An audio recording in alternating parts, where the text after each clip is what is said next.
የአምስት አመት ጎል ለማውጣት ከአንድ ወር በላይ ፈጅቶብኛል። የሚገርመው ነገር አሁንም ራሱ አውጥቼ አልጨረስኩም። ከዚህ በፊት ህይወቴን ለመቀየር ሰውነቴን ለመገንባት ገንዘብ ለመስራት ጎል አውጣለሁኝ፣ ግን ደግሞ ከሁለት ቀን በኋላ ረስቼው ኖርማል ህይወቴን እቀጥላለሁ። ስለ ጎል ሴቲንግም የተለያዩ ቪዲዮዎችን አያለሁኝ፣ ግን ምንም ጠብ የሚል ነገር የለም። አንዳንዴም ሀሳቤን እቀይርና መጀመሪያ ያወጣሁትን ትቼ በሌላ ወረቀት ደግሞ ሌላ አይነት ጎል አውጣለሁኝ። ከዛ በኋላ ሁለቱንም ስፈልግ አላገኛቸውም ነበር። ከጥቂት ወራት በፊት ባየሁት ቪዲዮ መሰረት ደግሞ ስማርት ጎል ሴቲንግን ተጠቅሜ የምፈልገውን ነገር እንዳለ በዝርዝር ካወጣሁኝ በኋላ በቀጣዩ ቀን ጂም ሄድኩኝ።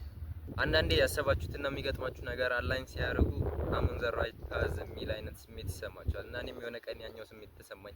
ጂም ቪዲዮ መስራትን አፎርድ አላደረገውም ነበር፣ ግን ደግሞ በስራ ምክንያት እዛ ስለመሆን የሆኑ ቻሌንጆች ሲያዘጋጁ ሰማሁኝና ተሳትፌ የሁለት ወር ፍሪ ሜምበርሺፕ አግኝቼ ነበር። የመጀመሪያም ቀን ገባውና ሰርቼ ሻወር ወስጄ አሪፍ የሚባል ጊዜ አሳልፌ ነበር የወጣሁት። ግን በቀጣይ ቀን አልተደገመም። በተለያዩ ምክንያቶች ተመልሼ ልገባ አልቻልኩም። ይህንን የነገርኳችሁ ምንም አይነት ያወጣችሁት ጎል የፈለገ ፍሬምወርክን ቢከተል ከላይፍ ስታይላችሁ ጋር አንድ ላይ ካልተዋሃደ ምንም አይነት ውጤት አያመጣም። ምክንያቱም ደግሞ ጥፋቱ ከእናንተ ሳይሆን ላይፍ ስታይላችሁ ውስጥ አንድ ለየት ያለ ሀቢት ስትጨምሩ አይምሯችሁ የሚረዳው እንደ አደጋ ነው እና እናንተን ከዛ አደጋ ለመጠበቅ እንጂ ምንም አይነት ጥሩ ቢሆን ወደዛ ለማድረስ አይደለም የታገው። ስለዚህ ምን አይነት ጎል ሴት ብናደርግ ነው ከአይምሯችን አሰራር ጋር የሚሄደው ካላችሁ፣ እኔም እሱን ሂደት ፊገር አውት ለማድረግ ነው ከአንድ ወር በላይ የፈጀብኝ እና እናንተም ያንን ጊዜ መጠበቅ ሳይኖርባችሁ በጥቂት ደቂቃዎች ውስጥ እኔ ይህንን ጎል ለማውጣት የረዱኝን 8 ስቴፖች ያካፍላችኋለሁ።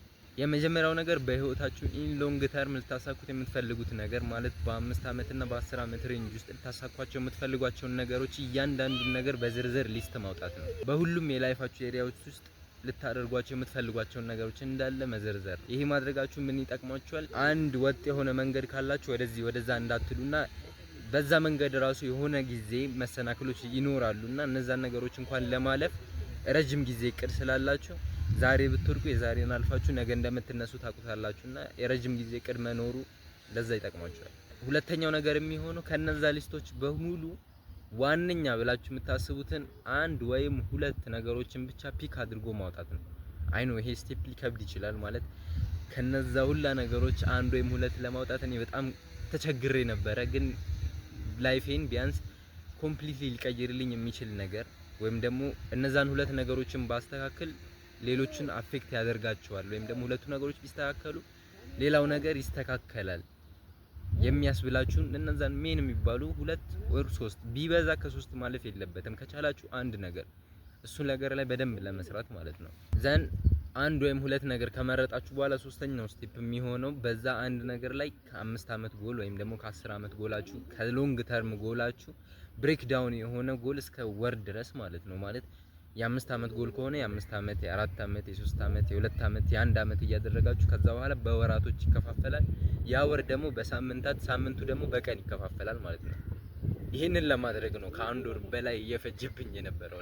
ይሄንን በምታደርጉበት ጊዜ ኦቨርዌልም አትሆኑም። በቃ ያንን ትልቅ ነገር አስባለሁ ግን ደግሞ እዛ ድረስ ምደርስ አይመስለኝም ብላችሁ እንድትጨነቁ አያደርጋችሁም። ለምን ያሰባችሁት ነገር በሶስተኛው አመት ላይ ምን ላይ መድረስ እንዳለበት ታውቃላችሁ። በሁለተኛው አመት ላይ ምን ላይ መድረስ እንዳለባችሁ ታውቃላችሁ። ይሄ ሲስተም ካለ ቢያንስ ጊዜያችሁን ከማባከንና ወደ ሌላ ነገር ከማድረግ ትቆጠባላችሁ እንጂ በዛ ነገር ግዴታ እዛ ቦታ ትደርሳላችሁ ማለት አይደለም። ፈጣሪ ለእናንተም እንዳዘጋጀ አታውቁምና ብቻ ግን እናንተን በዚህ መንገድ መሄድ ነው እንፈልገው ብላችሁ መቅረጹን ነው እዛ ነገር ላይ መበርታት ያለባችሁ። እና የ5 አመቱን ጎል በየቀኑ ከፋፍላችሁ ካስቀመጣችሁት በቀን ውስጥ ምን ነገር መስራት እንዳለባችሁ ታውቃላችሁና ያን ነገር ባለመስራታችሁ ደግሞ ምን ሊፈጠር እንደሚችል ታውቁታላችሁ። ስለዚህ አራተኛው ስቴፕ የሚሆነው አንታይ ቪዥን ወይም ደግሞ ኔጌቲቭ ቪዥን ማስቀመጥ ነው።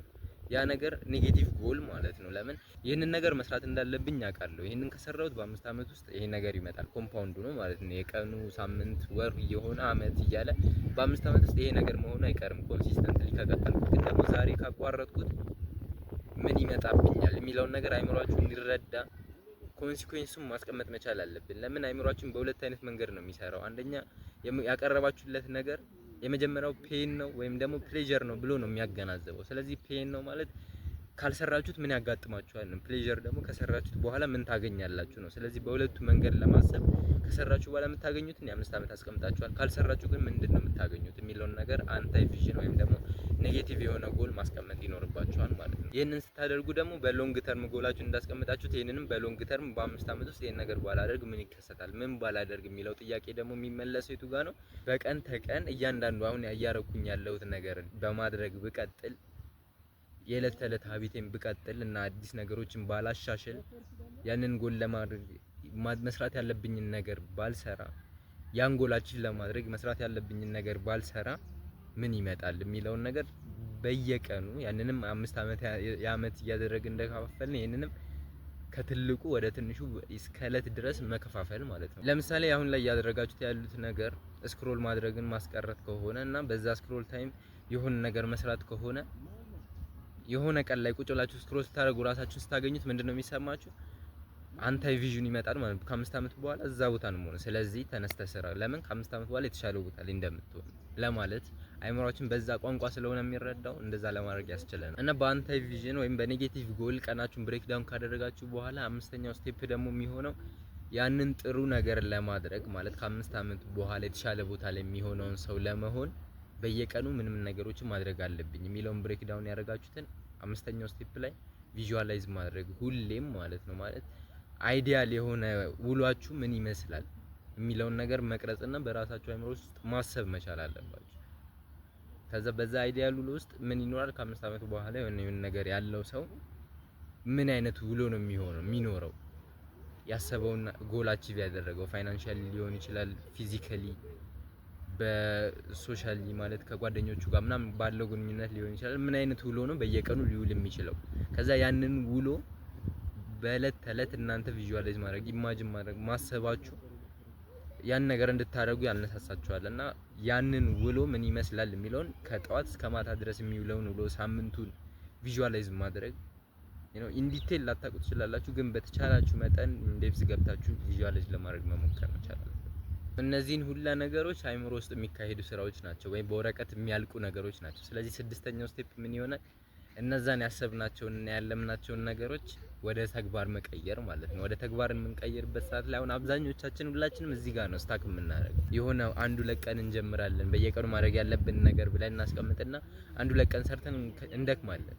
አንዳንዴ አንታይ ቪዥን ባለመኖሩ ሊሆን ይችላል። እንደዛ አድርገን ደግሞ ያንን የመጀመሪያው ማንነታችን ተላምደን የምንቀጥለው ግን ወደፊት የተሻለ ማንነት ያለውን ሰው ለመላበስ የከፋፈልነውን የዕለት ተዕለት ስራ መስራት ነው። እና እነዚህን ስራዎች እንድንሰራ ደግሞ የሚያግዙን ነገሮች እነግራችኋለሁ። እና ሁላችንም እናውቀዋለን በየቀኑ መስራት ያለብን ነገር መስራት እንዳለብን እያወቅ ነው፣ ግን የማንሰራባቸው ዋና ዋና ምክንያቶች አሉ። እነዛን ስራዎች እንዳንሰራ ከሚያደርጉን ነገሮች መካከል በተለይ እኔ እነዛን እንዳንሰራ ካደረጉኝ ነገሮች አንደኛው ፕሮክራስቲኔሽን ነው። ስራን ለነገ ማለት በቃ በኋላ ሰራዋለሁ ይደርሳል ማለት። ሁለተኛ ነገር ደግሞ ዲስትራክሽን ነው። አንድ ነገር ስጀምር በሆኑ ነገሮች ጊዜን አባክንና ከዛ ግን ያ ስራ መሰራት ካለበት ላልሰራው እችላለሁ ማለት ነው። ስለዚህ ሁለቱን ነገሮች እንዴት መቅረፍ ቻልኩኝና እየጣርኩኝ ነው እንዴት መቅረፍ እንደምችል ማለት ነው። እኔም እነዚህ ሁለት ችግሮች በየቀኑ በተደጋጋሚ በመሰራቸው ስራዎች ውስጥ ያጋጥሙኛል። ስለዚህ እነዚህን ለመፍታት የተጠቀምኳቸው ዘዴዎች በመጀመሪያ ከነዛ ከመረጥኳቸው ሁለት ዋነኛ አላማዎች ውስጥ ለምንድነው እነዛን ነገር የማደርገው ቢሃይንድ ያለው ነገር ምንድነው፣ ከነዛ ከምሰራው ነገር ጀርባ ምንድነው ሪዝኑ የሚለውን በዲቴል ማስቀመጥ እና ሪዝኑ ደግሞ አንደኛ ነገር ከናንተ ቢለይ አሪፍ ይሆናል። ማለት ፐርሰናል የሆነ ነገር ከሆነ ሪዝኑ በቃ እኔ ነገም ስለምኖር አድርጓለሁ ነገር ይመጣልና ከናንተ የተለየ ቢሆን ወይ ሰው ላይ ቢሆን ለዛ ሰው መስራት ወይ ደግሞ ቤተሰብን ማስደሰቱ የሆነ ነገር ሊሆን ይችላል። ብቻ ከናንተ ብቻ ብታስነጥሉት ያንን አላማና ምክንያቱን ከናንተ ብታርቁት በዛ ምክንያት ውስጥ እናንተን እንደ ሶስተኛ ወገን አድርጋችሁ ብታዩትና ዋነኛው ምክንያት ግን ሌላ ሰው ብታደርጉት ለዛ ሰው ብላችሁ ለመስራት ያነሳሳችኋል። እና ፕሮክራስቲኔሽን የማስቀርበት ምክንያት አንደኛ ነገር ቅድም ያልኳችሁ አንታይ ቪዥን ይመጣል ወይ ደግሞ ኔጌቲቭ ጎል፣ ሁለተኛ ነገር ደግሞ ዴድላይን ነው። የሆነ ነገር ለመስራት ሳስብ በቃ በዚህ ቀን ማለቅ አለበት፣ ዛሬ ቀን ሙሉ ይሄን እንሰራለሁ፣ በዚህ ሰዓት ማለቅ አለበት ብዬ ካሰብኩ የሰዓቱን ዴድላይን አስቀምጥና መስራት እጀምራለሁ። ያንን ዴድላይን አስቀምጣለሁ፣ ግን ደግሞ ስራውን ልክ ልጀምረው ስል በጣም ትልቅ ነገር ይመስለኝና በዲስትራክሽን እያዛለሁ። ሶ ያ ትልቅ ነገር እንዳልሆነ ፕሩቭ የማደርገው ለራሴ ጀስት በመጀመር ነው። በትንሽ ስቴፕ መጀመር ነው።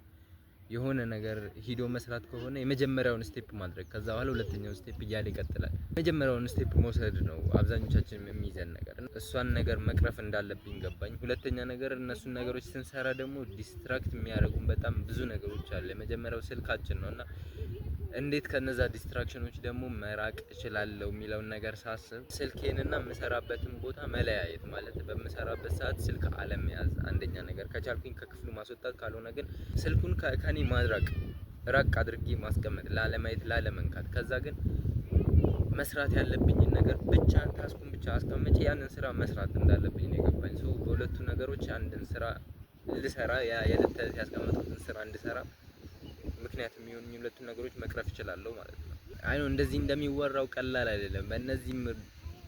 በእንደዚህ ደረጃ እንኳን ብሬክዳውን አድርጌ ባስቀምጠውም የለመድኩት ነገር ስላለ ይዘኛል እና ከዛ ፊሊንግ ጋር መላቀቁ የሆነ ትንሽ ጊዜ ይፈልጋል፣ ግን ደግሞ በማዳበር የሚመጣ ነገር እና እነዛን ነገሮች እውነት ተሳክቶልን ራሱ መስራት ብንጀምርና ያንን ቀን የዕለት ተዕለት ኑሯችን መኖር ስንጀምር የውስጥ ድምጻችን የሆነ ይቃረነናል ማለት እና አንተ እኮ አይደለም ምናምን ለማለት ይሞክራል እና ያንን ድምጽ በመስማት አይ እኔም አይደለም ብሎ ያንን ድምጽ ዝም እንዲል ማስቻል መቻል አለብን።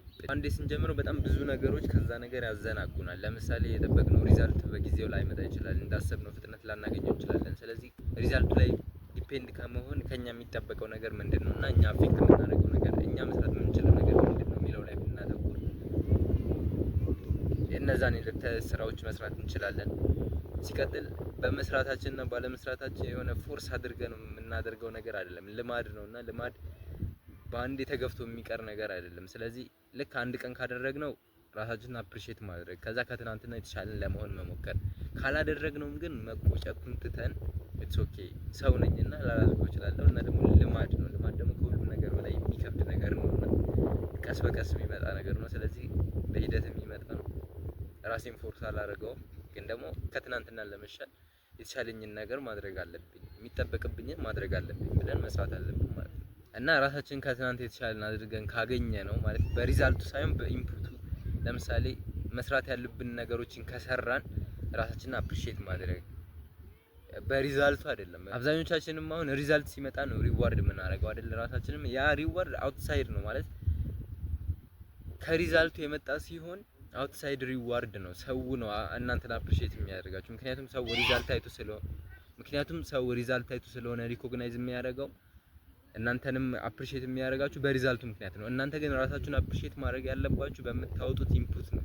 ለምሳሌ 10 ቪዲዮ መስራት ከሆነም ልክ 10ኛውን ቪዲዮ ከሰራችሁት በኋላ ራሳችሁን አፕሪሺየት ማድረግ ያ ማለት ቪው የተለያየ ሊሆን ይችላል፣ ሰው ጋር ላይ ደርስ ይችላል፣ ማንም ላያዩ ይችላል። ግን እናንተ ራሳችሁን አፕሪሺየት እያደረጋችሁ በቀጠላችሁ ቁጥር ያን ነገር የመስራት ቴንደንሲው እየጨመረ ይመጣል። ስለዚህ እስካሁኖቹን ነገሮች እንዳለ በሁለት መንገድ ልንከፍላቸው እንችላለን። ጎል አውጥተናል እና ስራ ሰርተናል የሚለውም ማለት ነው፣ በጎል እና በስራ መካከል።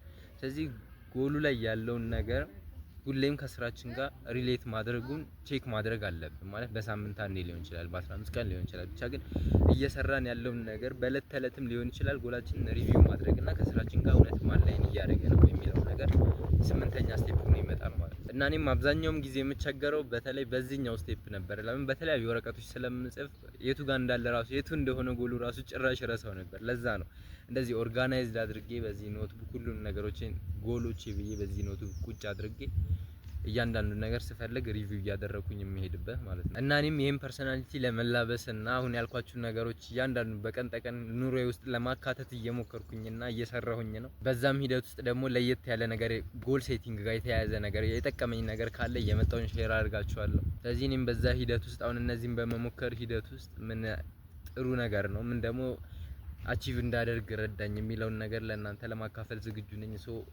ሰብስክራይብ በማድረግ ቻናላችን ቤተሰቦች መሆን ትችላላችሁ እና የቪዲዮ ከተጠቀማችሁ ላይክ እና ሰብስክራይብ ማድረጋችሁን አትርሱ።